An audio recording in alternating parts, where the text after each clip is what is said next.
were small farmers in villages, and this was true whether it was in Western Europe, whether it was Native Americans, whether it was in Chinese villages, whether it was in African villages.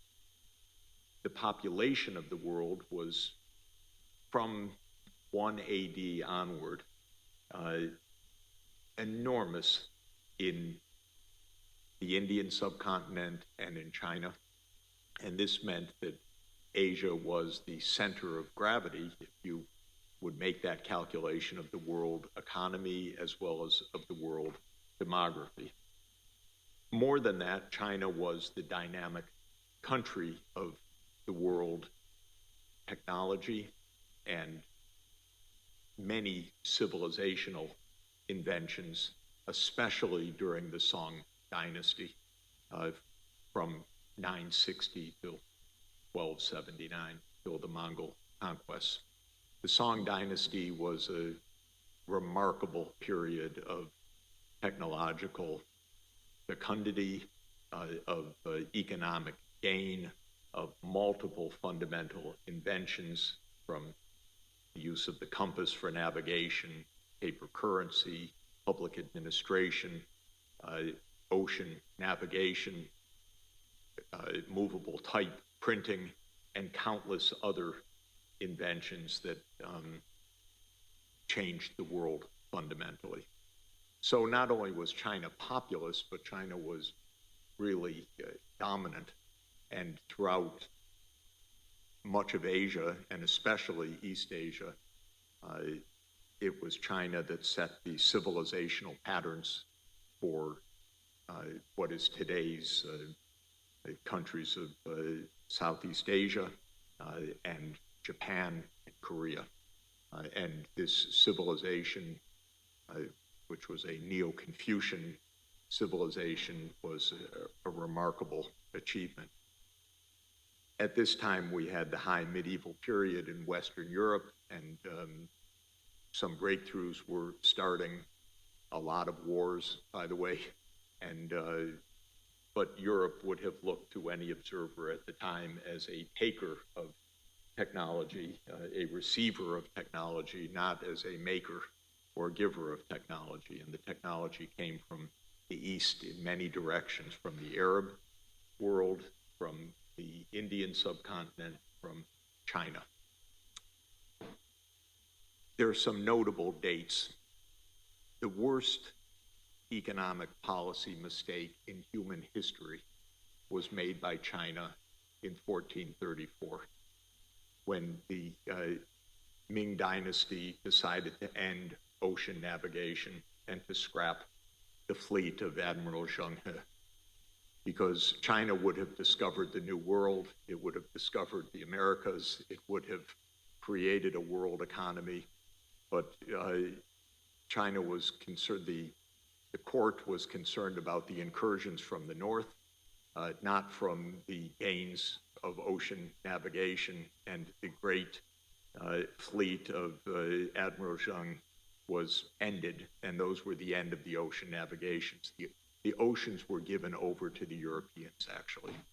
This was really one of the most decisive own goals of human history, I have to say.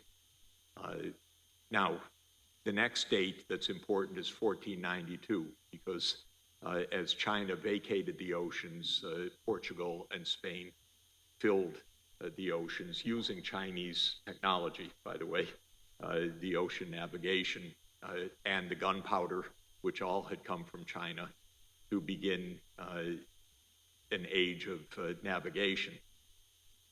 Still, without the fortuitous fact that heading west from Europe landed a continent that was not known to the Europeans, history would not have changed all that fundamentally. But the Americas became a resource base for Europe's development for the next 4 centuries, which fundamentally changed the world. And Adam Smith, writing in 1776, said that the 2 most significant events in the history of mankind were the discovery of the Americas by Columbus in 1492 and the discovery of the path around the Cape of Good Hope by Vasco da Gama in 1498.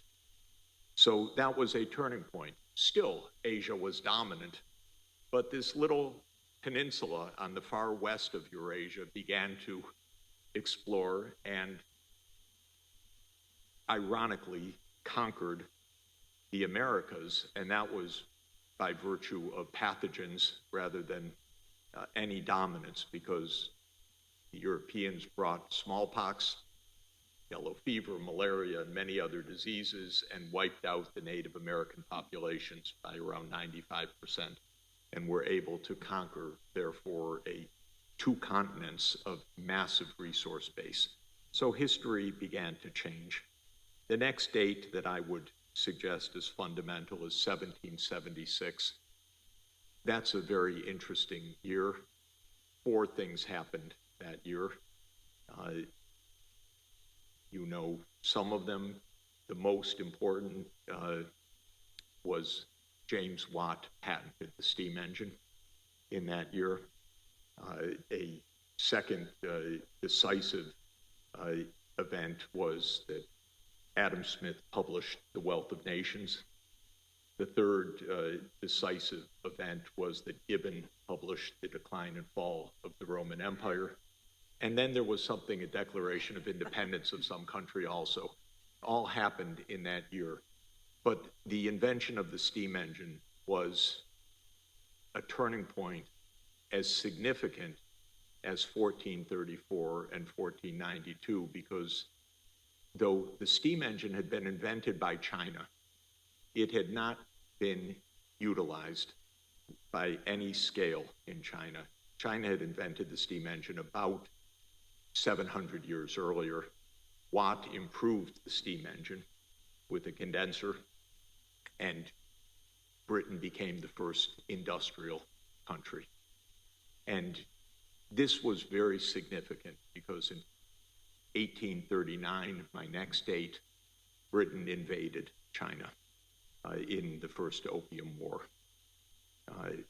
The war fought to make the world safe for opium addiction. Really a sordid act, but just an illustration of what had changed fundamentally in power.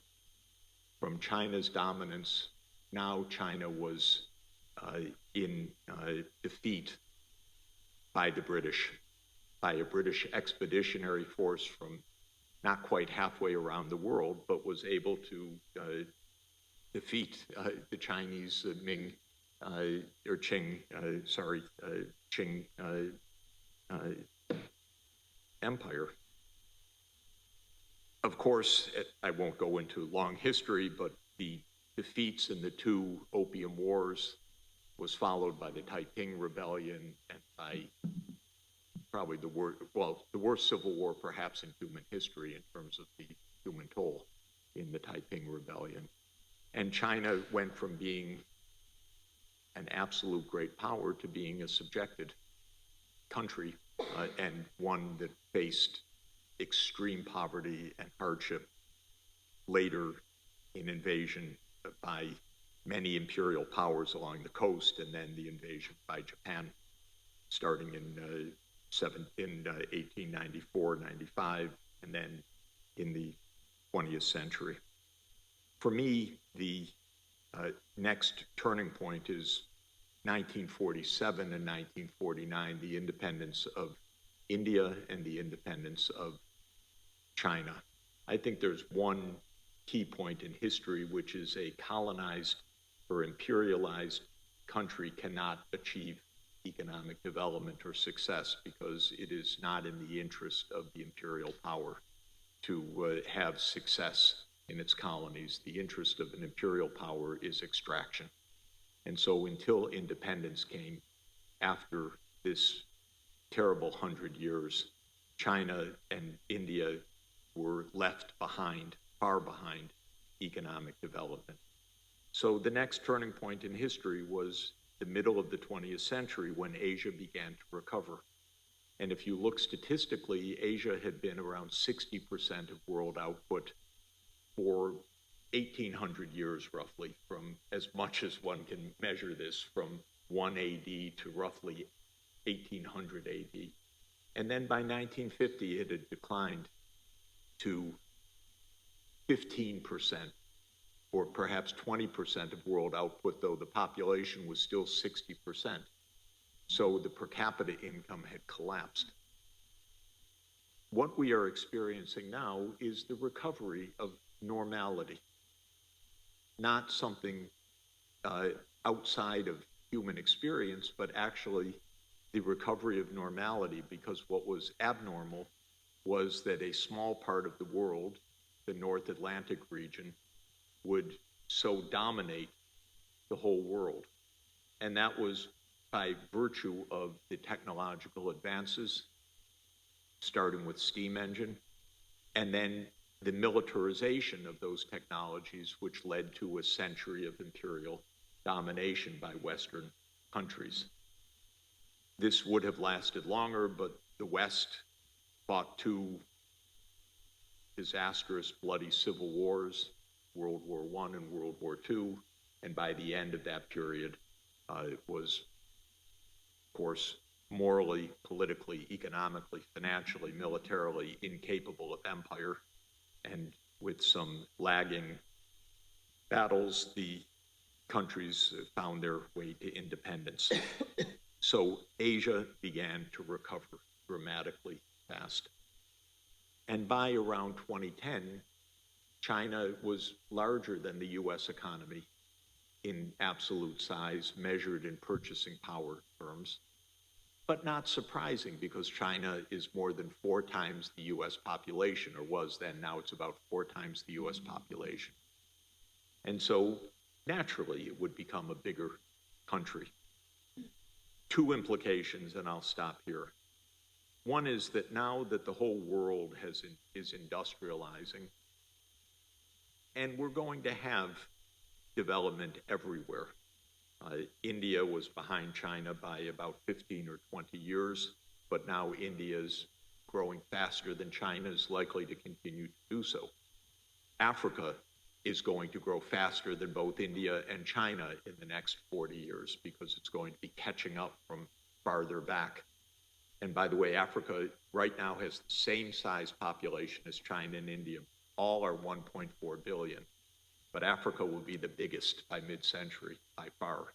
So if there's an African Union, the African Union will be the most populous part of the world by 2050, by far.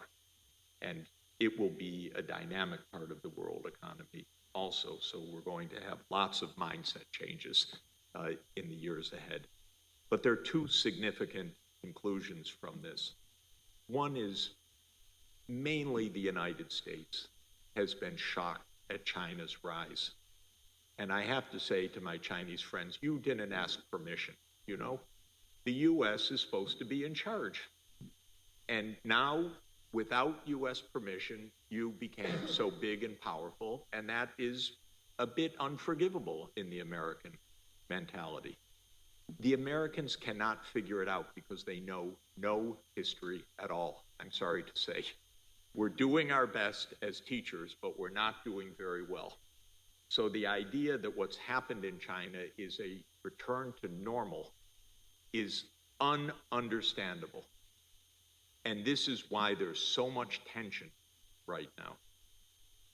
So it's very serious, and the tension came when China declared in the Made in China 2025 program, we will become key leaders of leading technologies. That was the biggest affront to the Americans. I say, bravo, go for it. This is good for the world.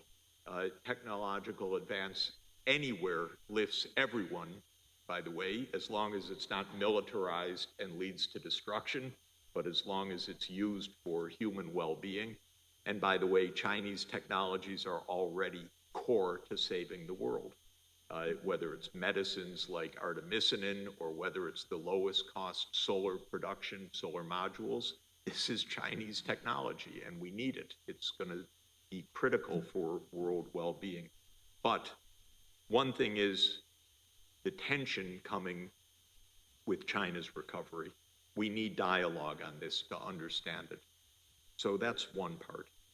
Second is that as the whole world economy has grown roughly 100 times since James Watt's steam engine, I would say realistically maybe 250 times since James Watt's steam engine, we're wrecking the natural environment. We really are. It's extremely serious. It's very late in the day. And so we need a common understanding of how we're going to get our own now globally shared technologies under control. So that is why I'm so happy to be here. I do think we're going to figure this out. But the strangest part of globalization is how little global dialogue there is. It's the paradox. It's so easy to have connection. You can get on a Zoom with anybody, but it's a big event if an American official talks to a Chinese official. It should be happening dozens of times a day, not top news. And I keep offering to President Biden, I'll give you a Zoom link. You can call President Putin and make peace. Or a phone number. I'll lend you my cell phone. Make a call. But here we are completely interconnected, but we don't talk with each other. And the specialty of the church is talking with each other. So here we are. Thank you very much.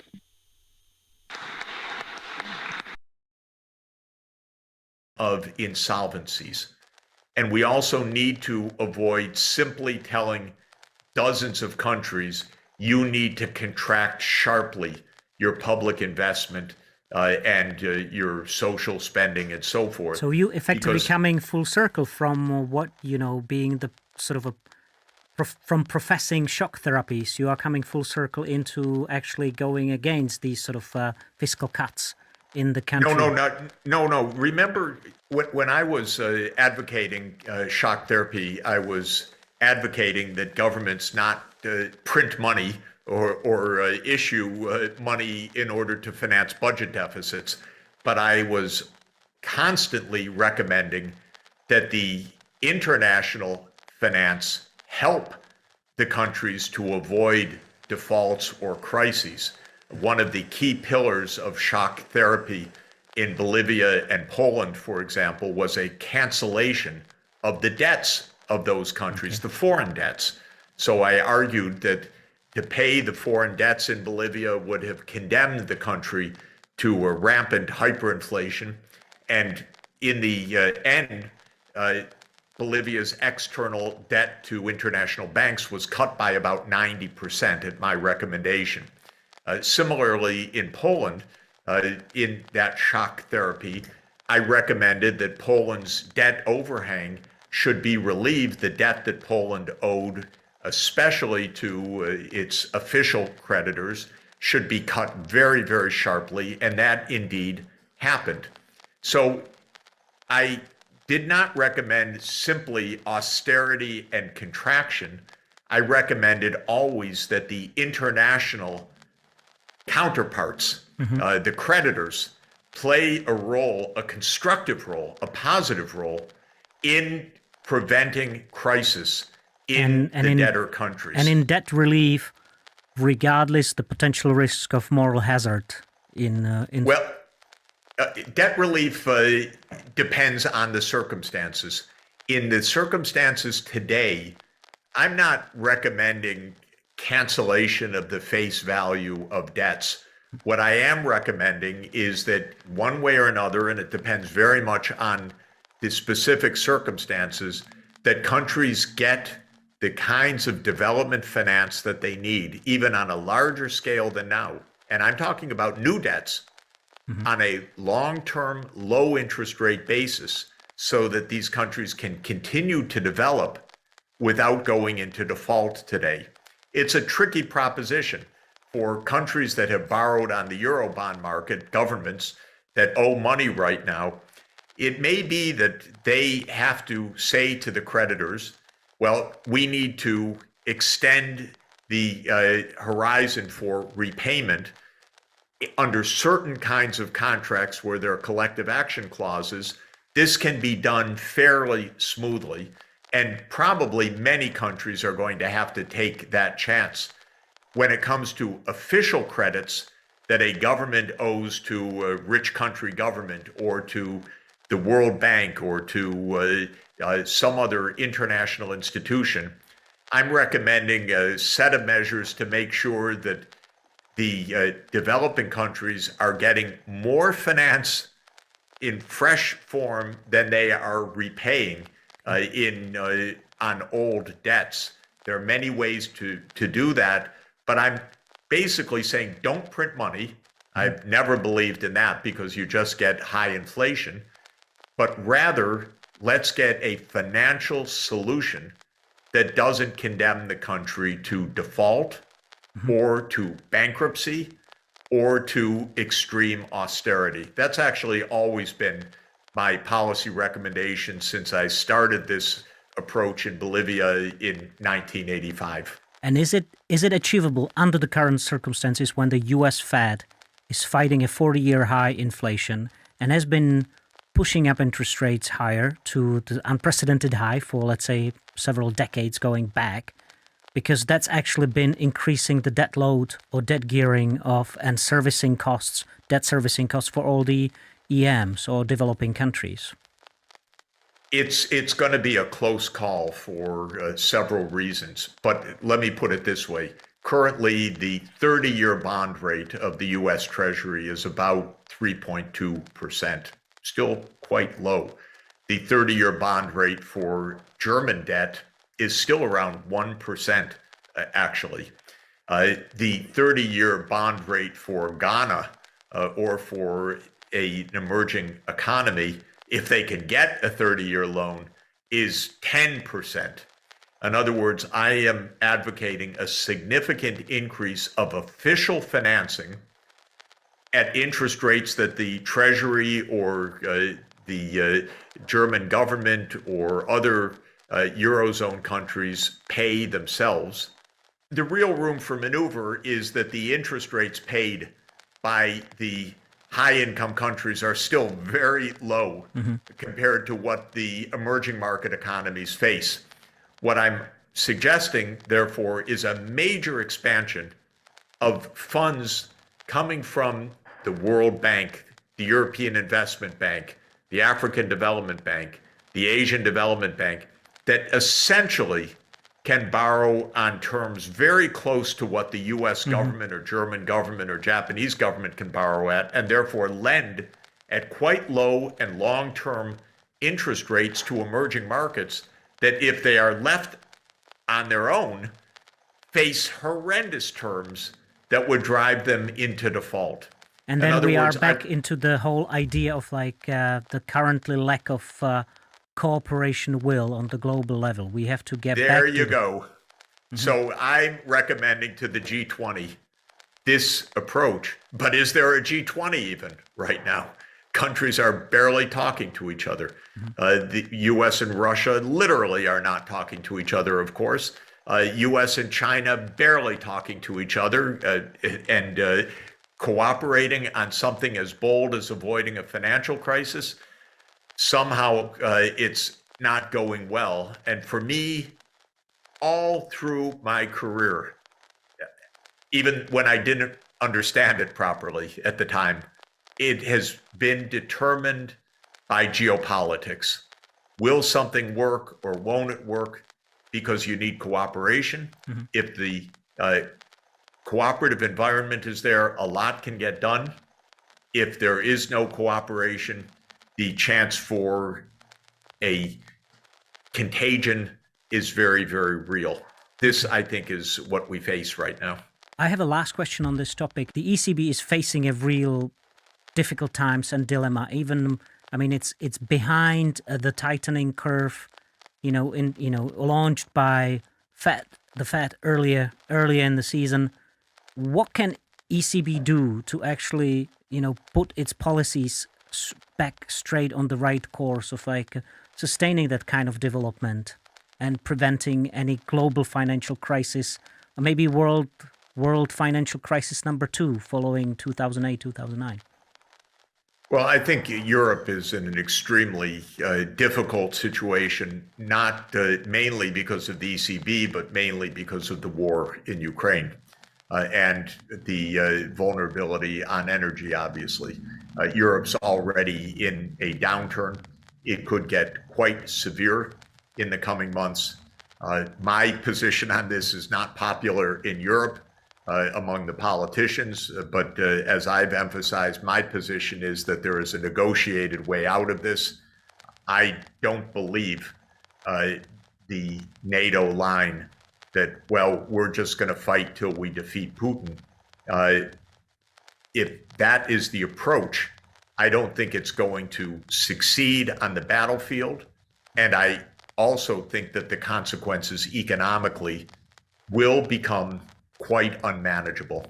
The crisis will be very serious in my view. Now, maybe I'm too pessimistic, but I believe that the energy crisis and all of the uncertainties around it and all of the other ramifications, and you compound that with the growing break with China as well, I think will lead to a very significant crisis in Europe.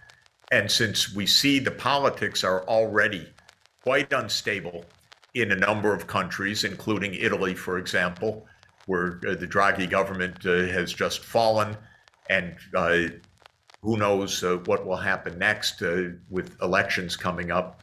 I think that the chance of revisiting a deep Eurozone crisis becomes very real. So I don't see the pieces working very well right now. And the ECB can only do so much in this context. I think it's going to have an extremely difficult time unless we find a way to peace and to easing the very, very high tensions right now. You are viewed, and correct me if I'm wrong, as the co-author or co-father of the United Nations development goals that are used in the currently, often discussed ESG policies. And you are the Columbia University director of the Center for Sustainable Development. And what does it mean? What is your typical day like in this role? Great question. Typically, it's Zooming from early morning till late at night, because now in our digital world, we can meet and speak all over the world rather conveniently. And do it sustainably. And do it, depending on how exactly the electricity is provided for our Zooms, that remains a question. But it's much more sustainable than getting on an airplane for every meeting that one has to have. I spend a tremendous amount of my day, every day, working on the Sustainable Development Goals and the Paris Climate Agreement. Mm-hmm. I believe, as I've been emphasizing, that global cooperation is necessary, is vital, and is feasible. I don't believe in a divided world. Mm-hmm. I don't believe in democracies versus autocracies. I don't believe in cold wars or hot wars. I believe that our environmental and social crises are so severe that we need cooperation right now above all of the differences that we might suppose to divide the world. And so I speak with the Chinese, I speak with Latin America, African leaders, European leaders, all the time. And I promote solutions, as we discussed, for the financial crisis, which is deepening, for the climate crisis, which is deepening. And I help to lead a network of more than 1,500 universities around the world to address, through education and research and policy analysis, how to promote sustainable development. Mm-hmm. And war is my enemy, obviously, because it's the biggest distraction. It sucks up all the energy. It destroys so much faster than we can possibly build. It undermines every opportunity for trust and partnership. So these days I spend a tremendous amount of time trying to see, is there some way to overcome this two-front crisis that we face with Russia and China against the U.S. And its alliance. And I always appeal for Europe to be smarter in its diplomacy, because Europe has the values of sustainable development, yet it's caught in war. And I want to see Europe get out of this trap of war, not fall into a trap of a new battle with China, and help lead the way to a cooperative approach to sustainable development. Mm-hmm. How do you see the latest efforts by US and EU authorities in sort of codifying the ESG rules? How do you see the current approach to that? Whether it should be sort of more better codified from the above rather than sort of driven from below by the markets? It definitely, we need top-down codification and top-down policies. And very broadly speaking, the European Green Deal is a valid, smart, I would say sophisticated approach. It's got many limitations, but the European Green Deal is a framework that the 27 have adopted. It can serve as a roadmap. It's not exactly a plan, of course, and there are 1,000 details to be argued every day. Is natural gas really green? Is nuclear green? And so on. So these are inevitable points of debate. But broadly speaking, the European Green Deal is well done and well worth achieving, and well worth promoting diplomatically, to say to the Latin American countries, to the African Union, to ASEAN, and so on, you need a Green Deal the same way we have a Green Deal. Europe could really provide a lot of leadership that way. When it comes to the Green Deal taxonomy, what's really important for the Czech Republic and even some other Central European countries, do you think that the nuclear power should be viewed as sustainable going forward? And that Germany should actually bring its, sort of reverse its policy of shutting down nuclear power plants? I think nuclear power, if, and this is a big if it can be managed safely, so that with the absolute state-of-the-art safety systems, especially passive safety systems, offers a component of the zero carbon energy system. I don't believe, I'm not myself a purist that says absolutely no to nuclear power. Of course, it raises many issues. Fissile materials, nuclear safety, nuclear waste, and the alternatives, because if you could do it without nuclear through an efficient system of wind, solar, hydro, and so forth, there's a lot of merit to that. But I think within the practical context, there's no doubt that nuclear power is going to continue to play its role, obviously in France, obviously in Central Europe, obviously in China, in Korea, in Ukraine, a lot of in countries Russia. in the world.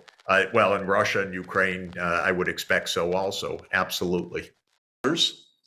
And pesos. They're always ready. They're looking every moment. Will there be a political crisis? Will our currency lose value? And you end up with a lot of self-fulfilling catastrophes. A self-fulfilling catastrophe is when something bad happens because something bad is expected to happen. And if the currency is expected to lose value, then people flee the currency and drive down its value, thereby confirming the fear. And in certain circumstances, with fragile economies, and Argentina is the most classic case, that fear becomes self-confirming on an ongoing basis. And I can tell you a story. I was trying to help not the previous finance minister, but the finance minister just before him, a man named Martin Guzman, a professional, a very decent man. And he was battling an inflation rate of 40 or 50% per year. And Argentina had a large debt. But actually, not. I shouldn't even say that. It had a relatively small debt, but since nobody trusts Argentina, no one would lend it new money. So as the old debt was coming due, a government would normally borrow new money to pay off the old money and keep the debt level pretty much the same. But Argentina has no friends, nobody trusts it. So as the Argentine debt was coming due, everyone wanted to be repaid. Thank you, no more loans. So I was trying to help, since part of my work over the last 40 years has been in economic emergencies, and I helped them negotiate arrangements with their bank creditors, and I helped them negotiate arrangements with the International Monetary Fund. And I said, oh God, this is tough. Nobody believes in Argentina, least of all the Argentines. So after these agreements were reached, I flew to Buenos Aires and I met in a large room with Argentina's PUBAs, the powers and shakers. And I said, you know, your situation is not as bad as you think. Your debt is actually not so high. Your need for the central bank to print money is actually not so high. It's just that nobody trusts you. So if we could regain trust, believe me, you know, your balance sheet is actually better than the US government. It's just that in the US, everybody uses the dollar, so you could run big budget deficits. But Argentina's budget deficit was smaller than the US, and Argentina's inflation soared because everyone was always ready to run out of the peso. Okay, so I said, just rebuild trust. I felt pretty good. Compelling speech, showed the data, showed that the US is worse at a fundamental level than Argentina. Flew home, and within days, the finance minister basically resigned because his own political party more or less disowned him after he had gotten these agreements. Oh my God, okay, he's gone. Inflation soars again. And so all that handiwork of saying, you know, there's a way to get out of this, be careful, evaporated, and the inflation eventually rose to more than 100% per year, which is pretty high, although I've dealt with countries in thousands of percent per year. But it was sufficiently high that the Argentines said in this election, we don't want to hear anything about any standard politician. We want something completely new. And the incoming president promised something completely new, specifically to adopt the dollar. And it's probably not going to happen because quickly they backtrack. We don't even have dollars. We can't tie our future to a currency in which we have no reserves. We couldn't back the banking system and so forth. I've not spoken with the new government, although I know the incoming finance minister quite well. I plan to speak with them. The long and the short of it is, this is just chronic crisis. So I wouldn't draw too much about general facts from Argentina, because basically almost any time between 1823 and 2023, you could have found the country in crisis. And I've dealt with already in my career with a number of presidents of Argentina. And they don't have the internal political capacity to overcome this yet. So all of this is to say, Argentina, endlessly fascinating, a little bit bizarre. Hopefully they'll get out of it this time. What's interesting now geopolitically is that the outgoing government had joined the BRICS. And that is a good thing and an important thing for Argentina, because it brings Argentina and the next door giant Brazil together, which is very good for South America, very important diplomatically, very important geopolitically. The incoming government has said, oh, we don't want to have anything to do with China because Milei is being portrayed as an ardent Americanist, so on the American side of this bloc politics. My message to the Argentines is, look, China's your major customer. Don't be dumb. Don't go with the U.S. in this sense. Trade with the U.S., trade with China. Don't get into this crazy mentality of one side or another. And by the way, in this world today, if you have to choose one side or another, I wouldn't go with the American side. Every time a country sides with the United States these days, it ends up in disaster, like Ukraine, because the U.S. is a fading empire. It can't sustain all its promises, not even close. It can't even keep its own public institutions functioning anymore. So my message to the Argentines is you don't have to choose sides. Just be nice, but don't break relations with China, for heaven's sake. Join the BRICS. It's a good thing to do. And maybe within the BRICS efforts this year, which are very important efforts to create non-dollar payments, there'll be something in it for Argentina. That I'm going to try to explain to them.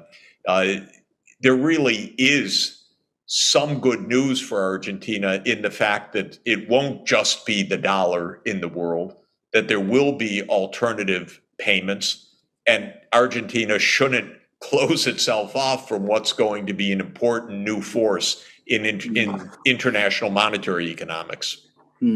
That's all very interesting, because one of the things that I noticed, which has not been mentioned, I think, widely, is that Putin, of course, has just been to the UAE and he's just been to the Saudi Arabia, and he came with a very, very big and very strong delegation of people. And I noticed that one of the people who was there was, of course, Nabulina, who is the central bank chair.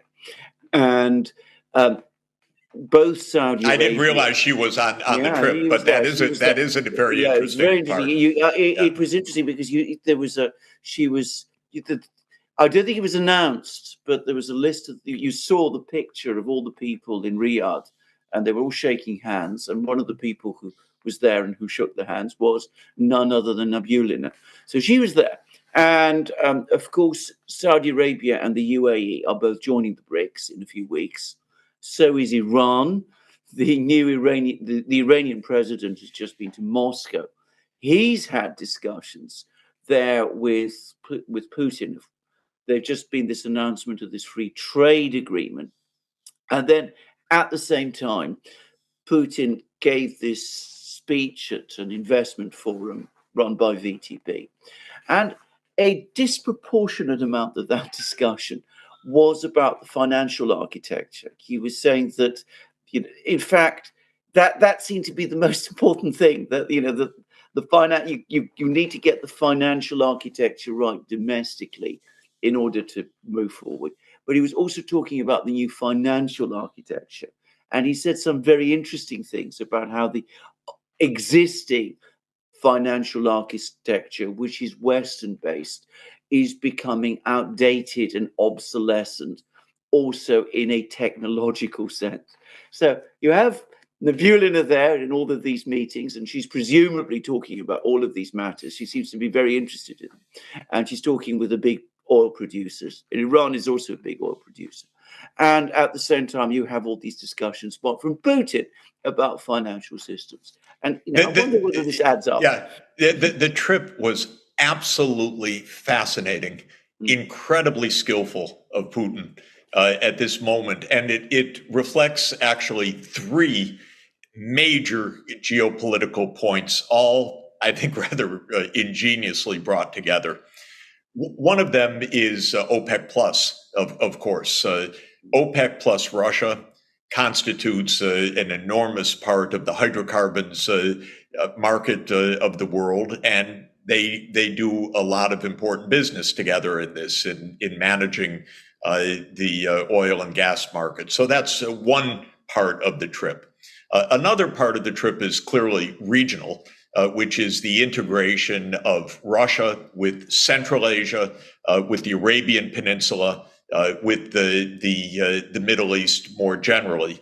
and you look at the map and between Russia, China, Central Asia, Arabia, this is building, and of course, India is a member of the BRICS. This is really building most of Eurasia into an integrated geopolitical and economic huge part of the world. And so very, very deft in that regard also. A basic principle of economics, a fundamental principle is neighbors should get along. They trade well with each other. They share ecosystems with each other. And that's the principle that Putin is following because Iran is a neighbor. The Middle East is a neighbor. This is very smart. And then the third dimension, in addition to the oil and the neighborhood, is, of course, the BRICS. And the BRICS started out as the five: Brazil, Russia, India, China, and South Africa. It had already reached an output level measured at what we call purchasing power prices or at international prices larger than the G7. That is geopolitically and economically notable. But now the five are being joined by six more, presumably. Argentina, that's the new addition in South America. Egypt and Ethiopia in Africa, and Saudi Arabia, the Emirates, and Iran in the Middle East region. Now, you add the six to the original five, you have 37% of world output, according to the IMF purchasing power data, compared to 29 to 30% for the G7. This is a different world, and this is really powerful. And what the BRICS are discussing this year in particular is exactly this financial architecture. And of course, that was greatly hastened by the absolutely awful and mistaken US policies on the dollar. So the US has what Charles de Gaulle, already President de Gaulle, 50 years ago, 60 years ago, called the exorbitant privilege, which is that the dollar is used for about 60% of international transactions of all kinds. The way you denominate a contract, the way you pay to settle a contract, the way governments hold their foreign exchange reserves. So on all three major dimensions of international currency, the dollar predominates. Not exclusively, but overwhelming. And that gives the US a huge advantage. You don't run out of the dollar to what? To the dollar. And so it's not like Argentina where everyone's sitting on the edge as the US debt reaches 100% of GDP. If Argentine debt ever came close to 100% of GDP, they'd be out the door in a moment. But with the US being the currency of the world, nobody flees the dollar. So that's the exorbitant privilege that you get to borrow. You can pump up the money supply. You get some inflation, but you don't get what Argentina or just about any other emerging economy would get. But the US just couldn't leave good enough alone. It had to weaponize the dollar. And this has really been, it's become an addiction. The US generally is addicted to regime change. The US generally is addicted to a foreign policy that says, I don't like you, I want to replace you. Send in the CIA or send in an army, but we get to choose who your government is. Now, this is absolutely disastrous foreign policy, in my view, completely against the UN Charter, completely against international law, but that's the core. And the US figured out 10 or 15 years ago that it could use the dollar as a foreign policy weapon. And the main way that it uses it is in a very crude way, which is to say, one day, your dollars are now our dollars, thank you. Your dollars literally means you have accounts in US banks or US controlled banks. That's what a dollar is in effect, M2 definition of a dollar. So you're holding dollar accounts in institutions that we control. And what the US has come to do increasingly frequently is freeze the money of other countries, of their central banks, no less, of their state enterprises. And the United States did this with Venezuela. Absolutely absurd, but one day Trump and his minions got the idea that they will declare who's the real president of Venezuela, not the actual president of Venezuela, but they named someone from the Venezuelan parliament as president and said, okay, that guy's president. That actually lasted for a few years. And you could see the power of the United States. It's like the emperor with no clothes. About 40 countries said, now Mr. Guaido is president, not Mr. Maduro, who's actually president. So you could see a measure of the US influence that other countries would follow this nonsense. But in the process, they said, Mr. Maduro's no longer president, because we said so, and he no longer has access to the foreign exchange reserves of the country. We give that to this other one. Well, this is absolutely crazy. Even the IMF couldn't, I shouldn't say even the IMF couldn't figure this out.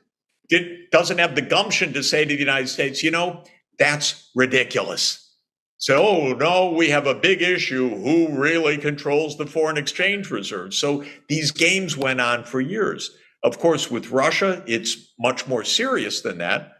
The United States froze its estimated $300 billion of Russian financial assets. That's a lot of money, by the way. That was the trick that was going to bring Russia to its knees. It didn't do so, but that's what they thought. We've got Putin cornered. We've got Russia cornered. We'll bring them to their knees by freezing their assets and locking them out of the US banking system, the so-called SWIFT settlement system. Well, Russia quickly figured out, very cleverly, we could trade with China and renminbi, we could trade with India and rupees, a little bit shakier on that front. We can find other ways to transact. And to make maybe a short story long as I have, this year Russia is the leader of the BRICS.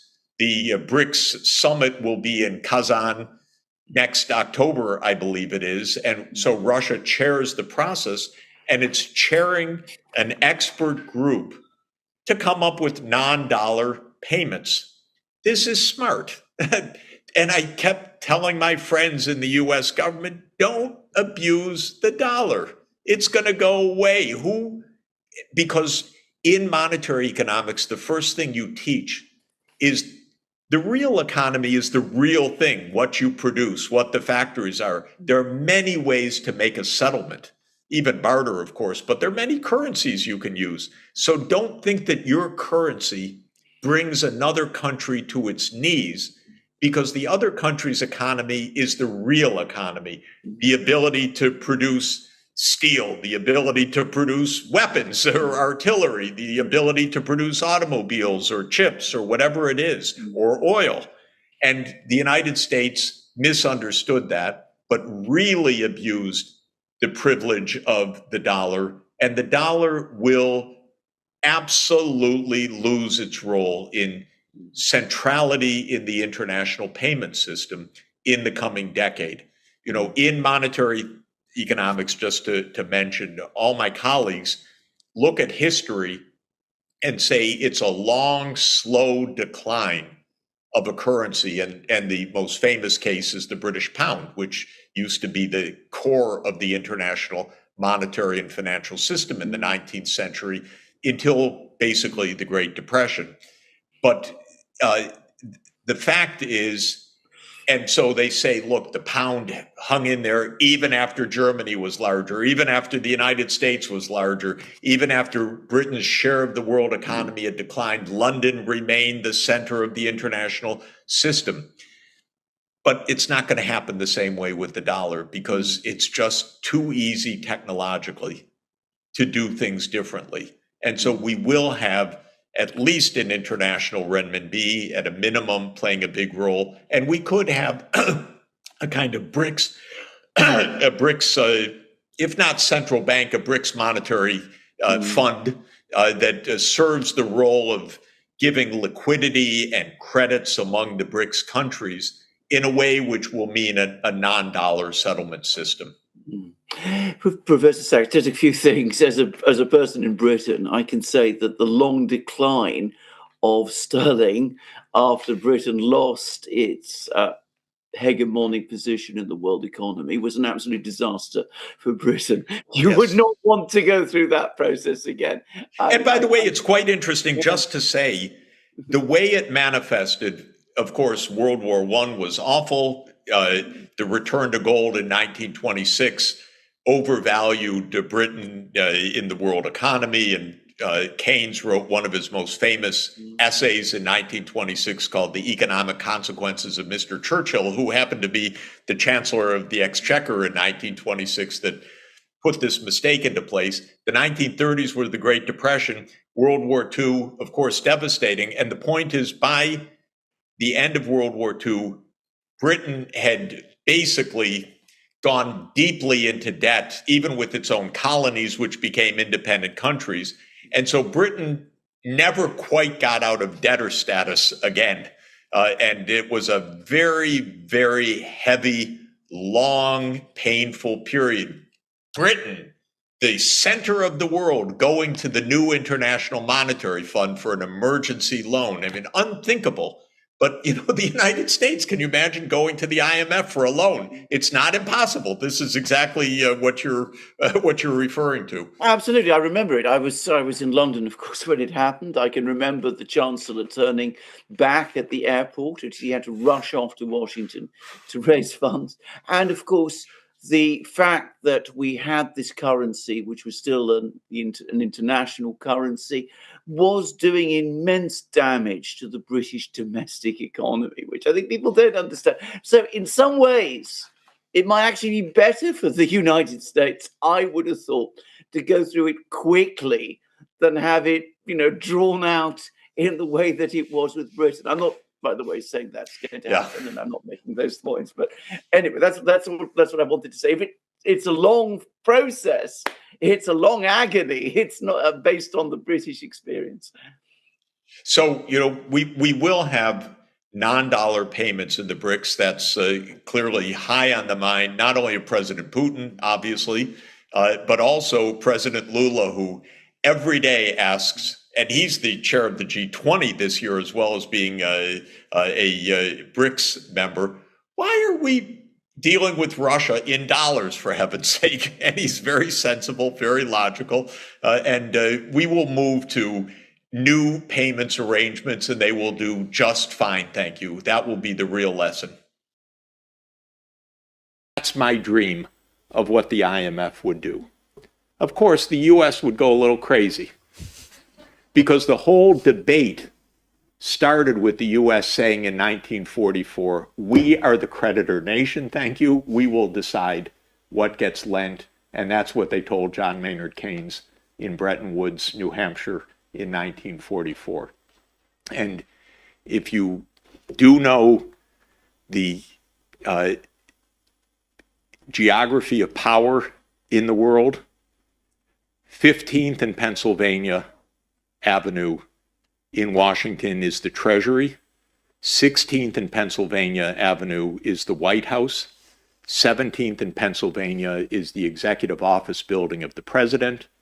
18th in Pennsylvania is the World Bank. And 19th in Pennsylvania is the IMF. So that's how this was created. I believe, because the IMF has, I love the place, by the way. I've been spending my whole life trying to help them put the finance minister on this side and work together with them. And I've trained a large number of the staff, and I tell them often, that's not what you learned in class. So I'm trying to help them do the right thing. But that's a power situation also, obviously. So to answer your question, first of all, there is no definitive answer to this. Second, so how big approximately? Somewhere between $3 and $5 trillion a year. Okay. Now, is that a lot or a little? The world output is $100 trillion a year. The world saving is $30 trillion a year. So we're talking about 3 to 5% of world GDP. And we're talking about maybe, 10%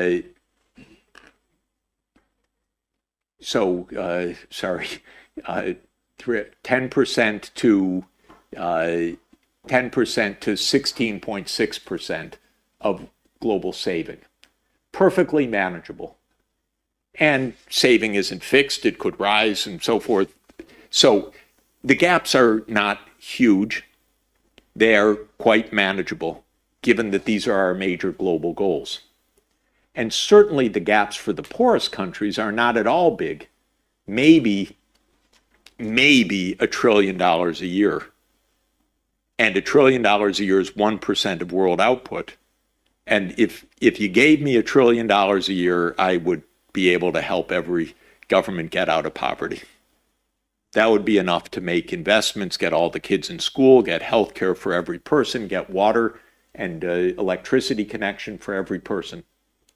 That'd be a great start. And you could do that for $1 trillion a year for all the billion people in extreme poverty. So it's not huge. So then comes lots of detailed, interesting analytical questions. First, some of it is for rich countries, but the gap there isn't really a financing gap, it's a political choice gap. They're just not making investments, but the finance is available. Where the gap is really most consequential is for countries that cannot mobilize this out of their domestic resources. A poor country cannot afford to get all its kids in school, by the way. This is very weird, because you'd think, well, at least you can do that. But I've spent 10 years on this calculation. And if you're a low-income country, it costs between 10 and 15% of GDP for universal primary and secondary education. Very high. The reason is teachers are relatively costly in low-income countries, and there are a lot of young kids in low-income countries because they have high fertility rates, so the whole age pyramid is very wide. So there's not an African country, low-income or lower middle-income country, that can actually afford SDG 4. And that should be the most alarming fact in the world, because you cannot have economic development without your kids educated. No matter what else you do, you cannot have economic development without educated kids. So it's for the low and lower middle income countries that the crisis is biggest. There are gaps in the high income countries, but I don't worry too much about them because those are political obstacles that should be filled, but it's manageable. Upper middle income is tricky because some upper middle income countries have good access to credit, others don't have access to credit. Then there's another consideration. Sorry, and I'll come to a conclusion. Technically, what do? There are two related issues. One, how could you make capital flow at relatively low cost and long-term maturity to poorer countries? This is the major technical question on finance. If you look at the penalties that low-income countries pay to borrow, they're quite steep. You pay 10 or 15% interest rates if you are a double B borrower, sub-investment grade, compared to what a triple A or double A minus borrower pays. And why is that? Long story, and I won't go into it, but making that flatter so that for poor countries they have access to low-cost capital is crucial. One way to do that is larger multilateral development banks. This is, everybody agrees on that, though they don't agree to do it, but they agree that that's one part of the solution. more ADB, more AIIB, more New Development Bank, more World Bank. That requires capital increases.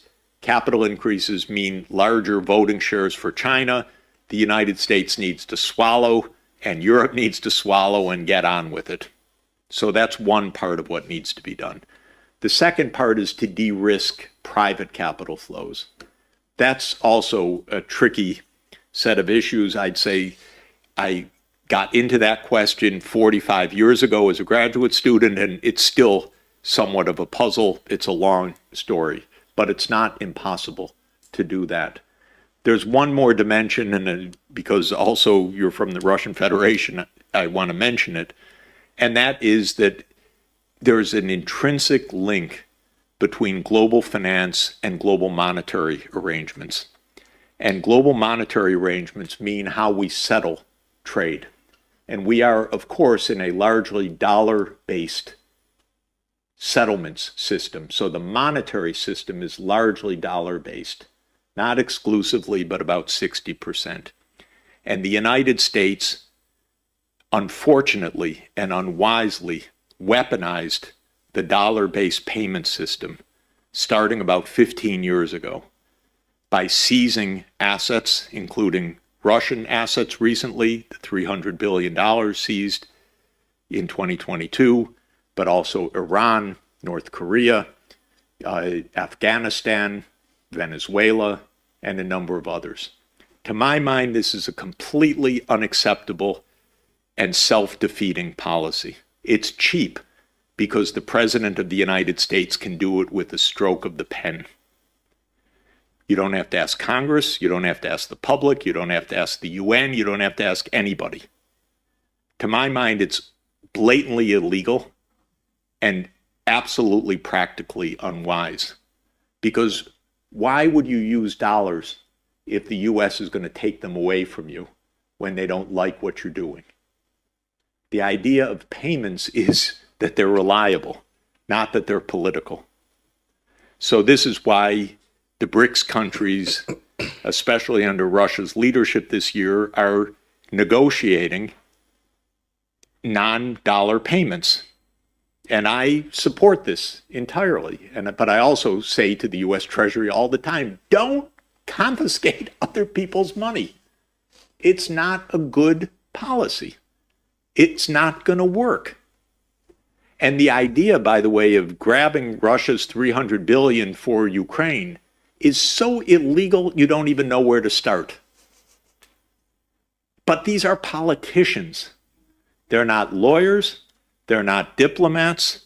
They're not financiers. They want quick solutions for their re-elections. So this is really a problem. But it's a problem that also has a solution because we just won't use the dollar in places where the United States policies could lead to confiscation. So all of this means we have a bit of a morass in the international financial system within our family of getting the right answers to the financing questions. There's actually one more technical point I need to mention, which is that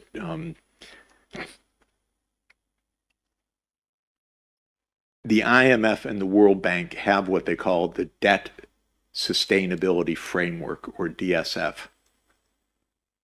And it's based on an arbitrary set of numbers where they say we grade you whether you're weak, medium, or strong in debt management.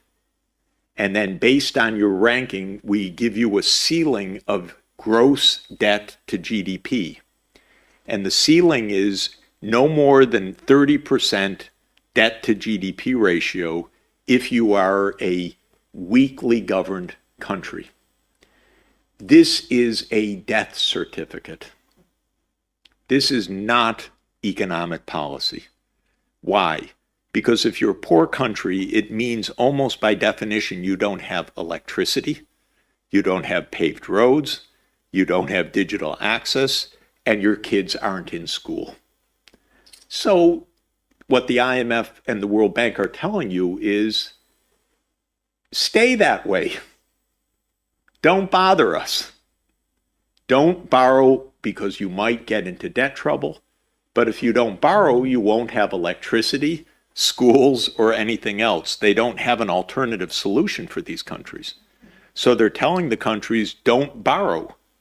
I'm telling the countries, borrow. But my advice is borrow 30-year maturity, fixed interest rates, and on reasonable terms. But where do you get those? That's where I want the G20 to come into this story to give an answer to that. But when I do, again, in my spare time, solving a growth model for how much you should borrow if you want to have your kids in school, have electricity, and so on, exactly your question, the debt actually rises to about 200% of GDP before it starts declining 30 years from now. You want to borrow a lot because you don't want to live without electricity, you don't want to live without roads, you don't want to live without educated children, you don't want to live without health facilities. So you want to borrow, but you want the borrowing to be very long term so that you have 40 years to grow in order to repay the debt 40 years from now. The IMF has none of this intertemporal analysis because the debt sustainability framework is a 5-year snapshot. It's not a growth scenario. Now, I taught intertemporal growth for 30 years, and this is where I tell my students, you learn something, right? You borrow if the rate of return on your investment is higher than the cost of capital, and if you're not going to get into a debt crisis in the meantime. So we need to create a finance framework that can work. Final words. For this region, SCAP, there are a few countries that are seriously debt constrained or finance constrained. Most are not, but some are.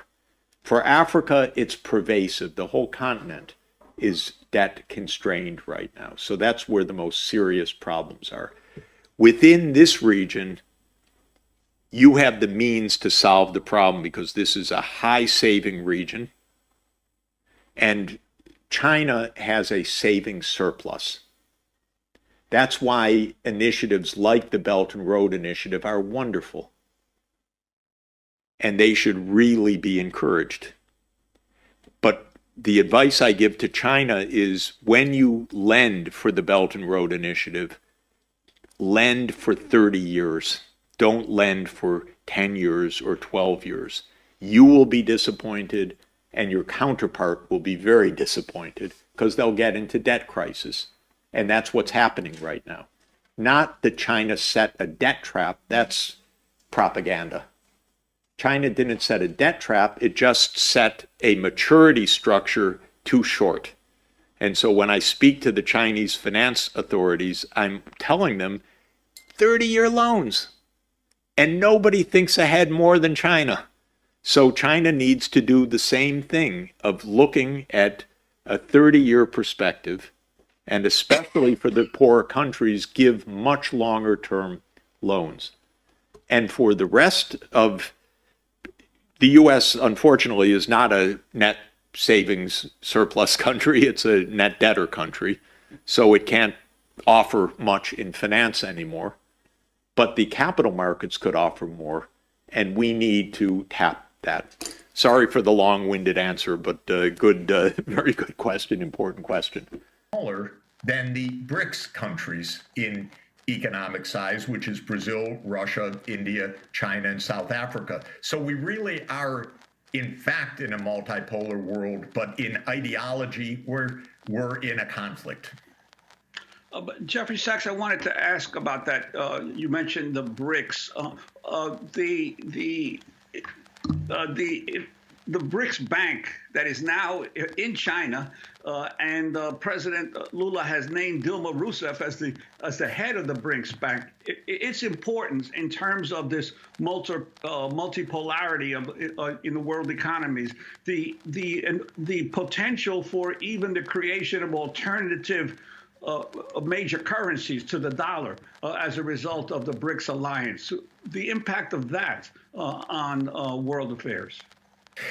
This is a big deal. And in fact, the United States is withdrawing. It doesn't know it necessarily. Our politicians don't understand this, but our politicians are withdrawing from the world financial and monetary scene and opening up the space for a completely different kind of international finance. I'll give you an example.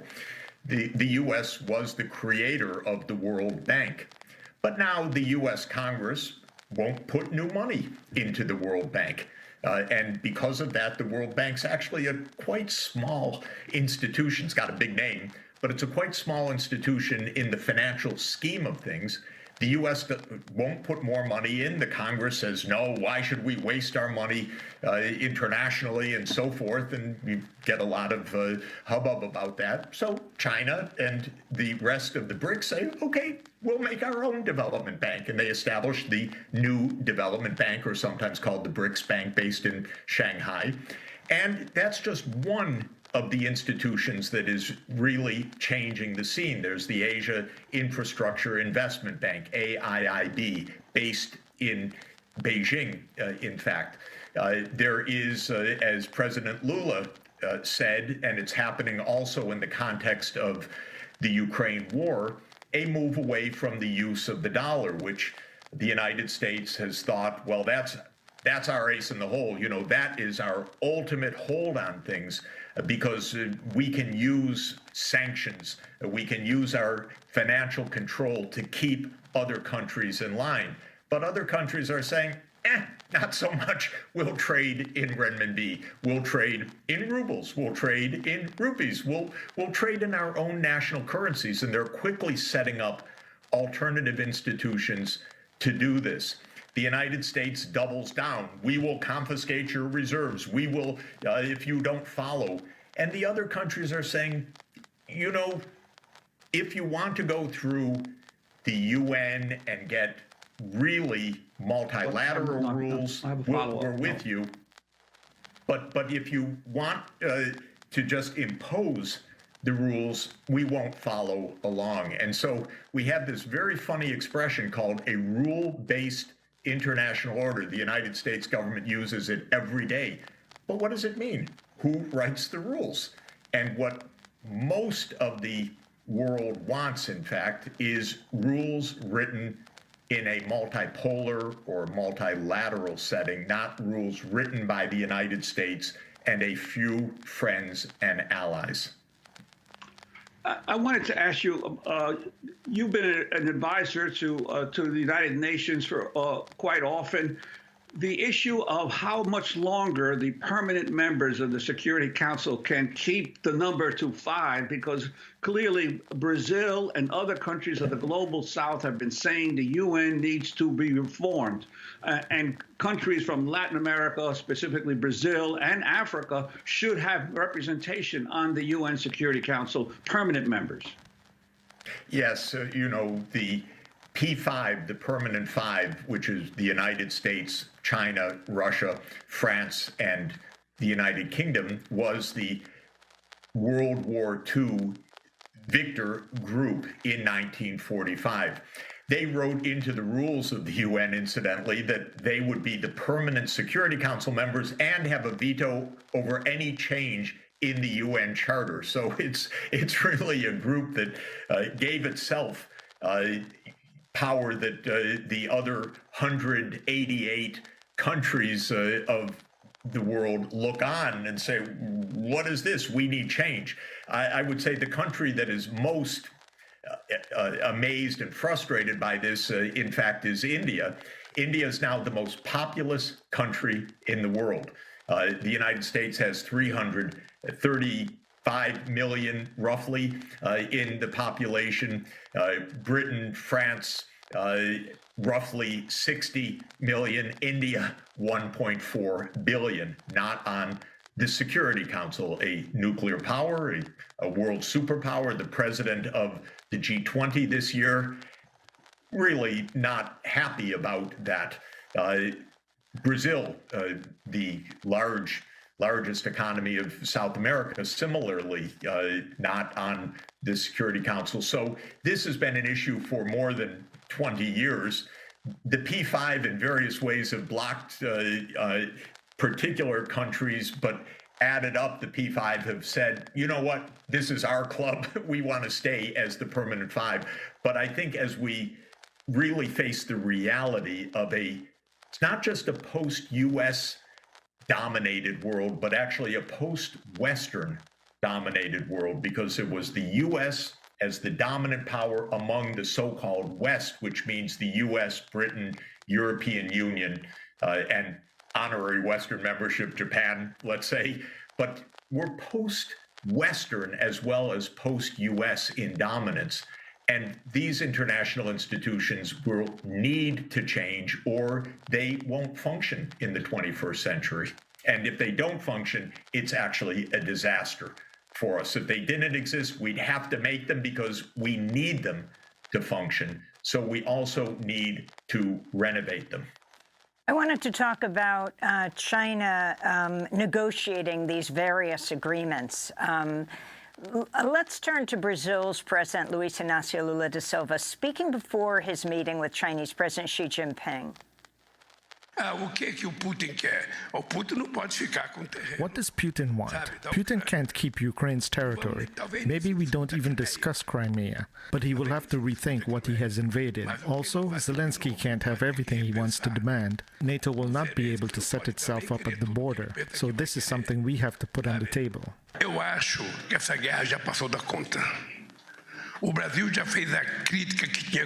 I think this war has dragged on for too long. Brazil has already criticized what it had to criticize. Brazil defends each nation's territorial integrity, so we disagree with Russia's invasion of Ukraine. Because it looks like Ukraine is on the verge of a major counteroffensive against Russia. And in order to do this, needs massive support from Western countries, meaning military weapons. Can you talk about what China's role is here, the peace plan it has put forward, but also these other deals that China is helping to negotiate, like the successful rapprochement between Saudi Arabia and Iran, and then what they're suggesting about Israel and Palestine? President Lula uttered in a few words the core of this issue that most of our media dare not explain to the American people, and that is the expansion of NATO. This is a war fundamentally about the U.S. attempt to expand a U.S. military alliance to Ukraine and to Georgia.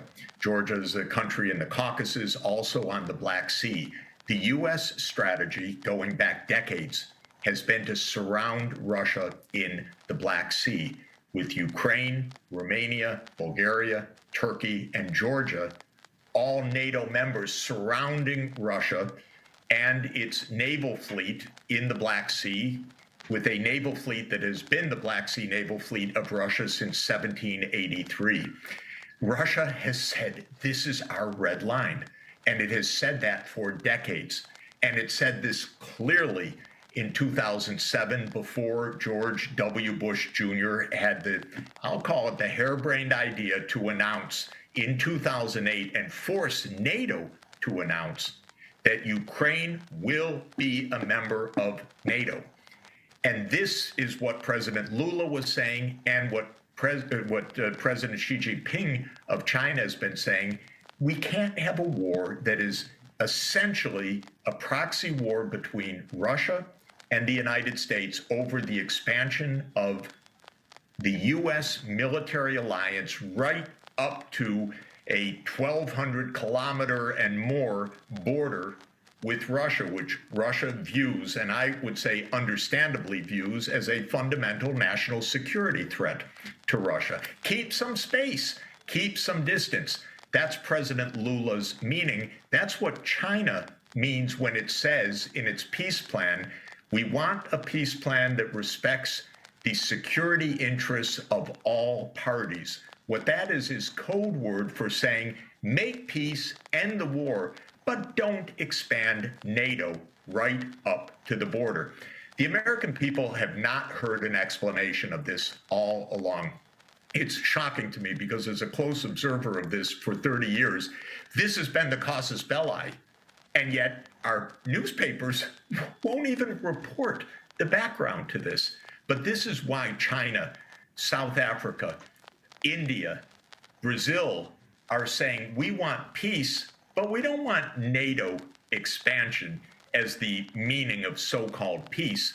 We want the big superpowers to give each other some space and some distance so that the world isn't on a knife edge. That's exactly what President Lula was saying, and it's exactly what the meaning of the Chinese peace initiative is to say, yes, absolutely make peace, protect Ukraine's sovereignty and its security, but no to NATO expansion. But the Biden administration won't even discuss this issue. That has been the major failing and the reason why we have not been able to get to the negotiating table, in my opinion. Even when Zelensky said in March 2022, maybe not NATO, maybe something else, Russia and Ukraine were close to an agreement, and the United States intervened with Ukraine and said, we don't think that's a good agreement because the U.S. neocons, so-called, have been pushing for NATO enlargement as the core of this issue. But this goes back to the more general point for us, which is that what is at stake in Ukraine and over Taiwan and many other issues from the point of view of China or Russia or other countries, including Brazil, now Saudi Arabia, Iran, and others, is whether the U.S. does what it wants to do or whether the U.S. respects some limits based on what other countries say, well, this is what we think, so that we need true multipolarity, not U.S. dominance alone. Rules written by all of us, not rules written just by the United States. And Jeff Sachs, we only have a few, about a minute left, but I was wondering if you could comment on the parallels between this expansion of NATO further and further east in Europe. This year marks the 200th anniversary of the Monroe Doctrine, of President Monroe declaring to all the European powers that the Western Hemisphere was off limits to them attempting to move their forces and their militaries into Latin America. And for these past 200 years, Latin America has essentially been the major sphere of influence of the United States.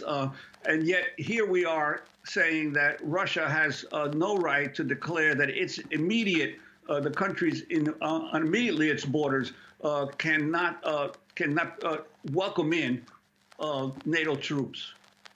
Well, yes, a little empathy would go a long way and would have spared us actually a lot of wars.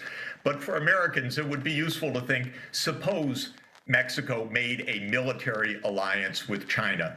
Would the United States say, well, that's Mexico's right, what are we going to do about it? Or might there be actually an invasion in short order or something like that? I would strongly advise to China and Mexico, don't try it at home. Don't experiment with this. But the United States government refuses that empathy because, in other words, refuses to put itself in the position of the other side. That's the fundamental arrogance of thinking that you determine the rules of the world. The problem with arrogance is not only the comeuppance from it, but you stumble into terrible crises that you don't even understand because the United States has not been allowed, the public has not been allowed to even think from the perspective of the other side. So the analogy is actually a very, very clear analogy. It is what China and Russia and others say all the time is, why have those double standards? Why don't we actually deal with each other with mutual respect, not with the rules that you write? I'll start with, again, the same data that I mentioned earlier, but for the U.S. and China. If you measure output in China and the U.S. at what's called international prices, a common set of prices, or what's called purchasing adjusted prices, the Chinese economy is bigger than the U.S. economy. China is currently about 18% of world output, and the U.S. is about 15.5% of world output. This is a fundamental change from 40 years ago.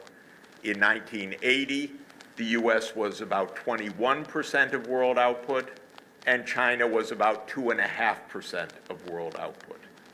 Between 1980 and 2020, China grew at a rate of nearly 10% per year. When you have economic growth at 10% per year, it means your economy doubles in size every 7 years. So in 35 years, it doubles 5 times, or 2 times 2 times 2 times 2 times 2, 32-time increase. And that's basically what happened with China. Why, by the way? Because China started incredibly poor, and it caught up to a significant extent. When you're poor, there's lots of headroom. Electrification, education, building roads, building rail, and that's what China did extremely effectively for 40 years. Excellent economic management for 40 years. And now, they didn't close the gap in living standards because the living standards, by this measure that I keep referring to, puts China at about 30% of the U.S. level. But since China's 4 times the population, it makes it a larger economy in total. Well, let me just give you the upshot of this. This is freaking out American policymakers. It's what a psychologist or a psychiatrist would call a neurotic reaction. Because no one gave China the permission to be bigger than the United States. And that wasn't supposed to happen. In 1992, the U.S. achieved unipolar status, the sole superpower. And that was supposed to last for many decades. And lo and behold, 30 years later, it ended. And the American reaction is, we are so smart, we are so good, we are so effective that China must really have cheated at every moment. And they really must be our enemy also. This is extremely dangerous. It's either us or them at the top of the world. And only a US-led world is a safe world. Otherwise, we're all going to be destroyed by China. It is, in my view, a fantasy misunderstanding. I'll start again with the basic proposition. China's living standards are about 1/3 of the US. China has decades of economic development to make. China faces major challenges. Population is now starting to decline quite significantly. China will probably be under 1 billion people by the end of this century, possibly 800 million, according to the UN forecasts, which are mechanical, but still showing how significant. China will age very rapidly. There are many, many challenges. China's not out to take over the world. But the U.S. whole vision is U.S. is the world leader. It's the self-image. It's what I'm afraid is taught at the Kennedy School of Government often. My question would be the following one. If we assume that this conflict is going to end in a way that's not going to be a defeat, an explicit defeat of Russia, do you see that having any consequences of the future role of dollar as an international currency? And what do you think is going to happen on the U.S. Treasury bond market in the future? Thank you. Just in a general word about the role of the U.S. dollar. It has been a source of a lot of U.S. power and prerogative. The fact that about 60% of world trade is denominated in dollars and settled in dollars. and the U.S. banking system is the predominant mechanism for clearing transactions. And the SWIFT system, which is how the U.S. banking system settles transactions, is the instrument by which the U.S. excludes Russia, for example, under the sanctions. I believe that in 10 years from now, the role of the dollar will be much, much less than it is today. And in 20 years, we'll have a very different international monetary system. And the U.S. will have lost what was called by de Gaulle an exorbitant privilege, but it will have lost a privilege of having the key currency in the world. I think there are three reasons for this decline that will come, that's already underway. One is that to be the world currency depends on being the predominant economy in the world. And as the U.S. share of the world economy diminishes, it's natural that the role of the U.S. dollar would diminish as well. And we are, as I said, on a gradual, gentle decline, not gentle, but gradual decline of the share of world output due to the U.S., not mainly because of the U.S. collapse, but mainly because the rest of the world develops economically, like China. So that's one reason. The second reason is much more pertinent to this evening, and that is the U.S. began to weaponize the dollar roughly a decade ago. So it basically began to use the dollar as a geopolitical instrument. And my advice is, if you are a government that isn't getting along too well with the U.S., hold your reserves in some other currency. Because the U.S. has developed a bad habit of seizing foreign exchange reserves of governments that it doesn't like. And it has done that with Venezuela, with Iran, with Afghanistan, with North Korea, and now with Russia. It views that as an easy thing to do. Stroke of a pen by the president, and your antagonist, your foe, can't use their dollars anymore. We even did that with Afghanistan on the way out, froze all the foreign exchange reserves so that the economy completely collapsed in that impoverished place afterwards. It's nasty, by the way. But more than being nasty, it also is not something you can do over and over again, because other countries start to say, maybe we'll hold our reserves in renminbi, thank you, or maybe we'll hold them in some other currency, thank you. And that's what's happening now. So that's a second reason for why the dollar will decline, because it's not just a money, it's an instrument of geopolitics, which it should not be. You can have one or the other, but you can't have the geopolitical instrument for very long.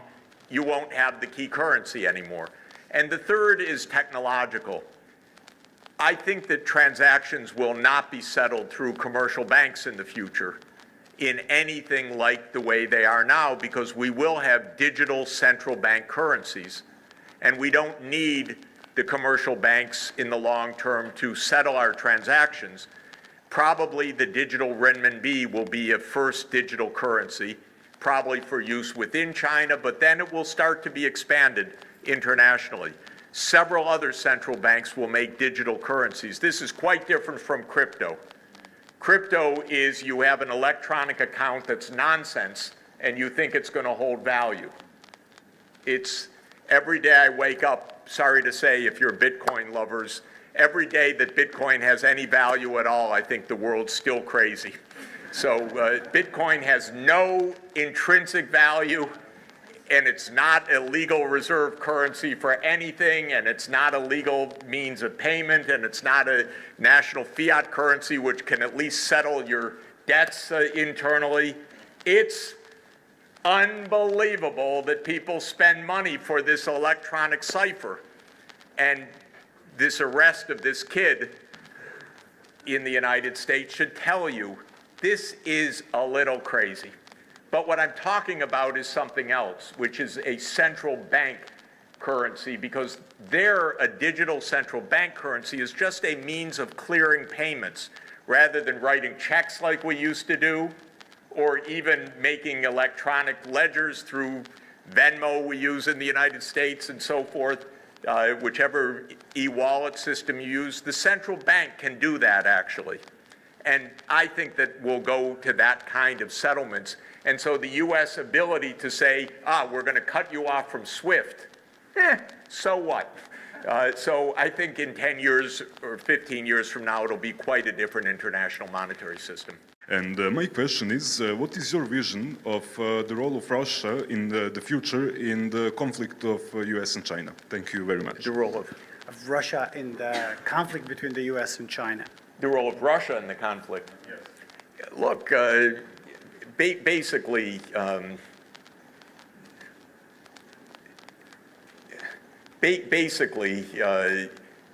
much of the world, as I say, is going to have trade relations with China because why not? It's a good trading partner.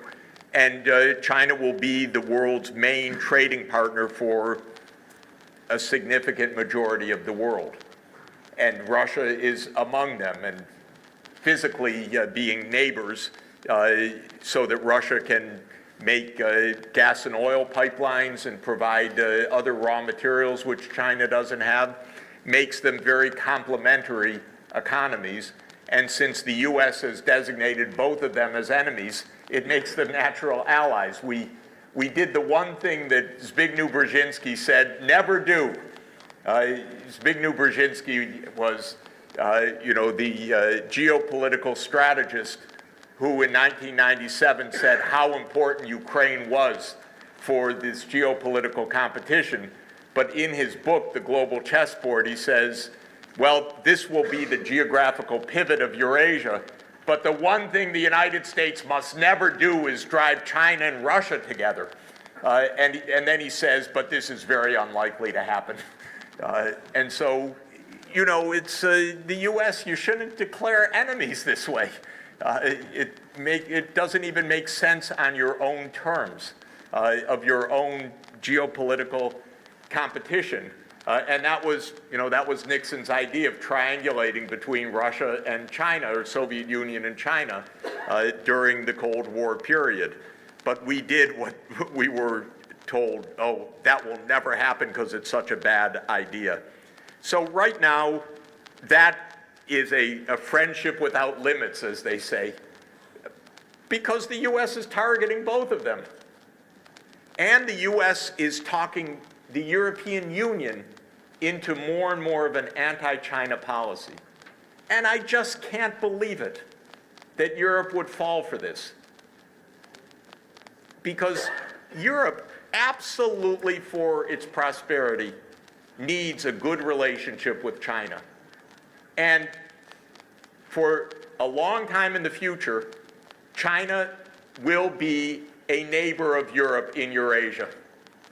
And so you're actually on the same landmass too. And so having good relations would be a good thing, but not in the US mindset. And so the US has launched a chips war against China. This is incredible, this chips war, oh my God. I need an hour to say what I wanted to say, but I'll say it in 1 minute. There's one more question. The U.S. has said we're going to try to stop the Chinese economy from, modernizing at the front level by restricting the sale of advanced chips. Terrible idea in my view. Completely belligerent. But yesterday, apparently, according to the Financial Times, I don't know whether it's definitive or not, Netherlands said we go along with this. If Europe just follows the U.S. on this, it's not going to defeat China, but it sure is going to boomerang against Europe. It makes no sense. And what Europe should be saying to the United States is, calm down. You're still powerful. We still like you. You don't have to, You're still richer than China per capita. You can calm down. We don't want a war with China, too. And that's what Europe should really be saying to the United States for its own Thank good. you, Jeff. But there's one more question, and I really have to make an exception, because I really don't know what would have happened if I don't allow this. But my wife actually wants to ask a question. This is a catches perfect- me by surprise. So Natasha Yeremich wants to ask a question. What is the current situation of climate change? Okay, an easy question. Current situation on climate change. It's hot and getting hotter fast. And just to give you a couple of grim realities on this, the rate of warming of Earth on average has been 0.18 degrees Celsius per decade during the last 30 years. So that means that Earth has warmed by about half of 1 degree C over the past 30 years. Earth is now warming currently at about twice that rate, at about 0.36 degrees Celsius per decade. Now, compared to the pre-industrial temperature, the Earth is 1.2 degrees warmer than it was before industrialization. If you take 0.36 degrees C per decade, that means we'll be 1.56 degrees Celsius warmer than pre-industrial 10 years from now. That means we will be above the limit set in the Paris Agreement within 10 years. And according to my favorite climatologist, Dr. James Hansen, who I've relied on for decades, and he's been right on everything he's told me for decades, he thinks that in the next few years, when we go from the La Nina cycle in the Pacific Ocean to an El Nino, which raises the Earth's temperature on what's called an interannual basis, we could have an excess beyond 1.5 degrees Celsius, the Paris limit, within the next 5 years. The next big El Nino. We're in a La Nina right now. All of this is to say, ladies and gentlemen, if you have any doubt at all about global warming, it's real, it's serious, it's accelerating, and it's going to create a terrible mess no matter what we do. But if we don't do what we need to do, it's going to create a catastrophic mess.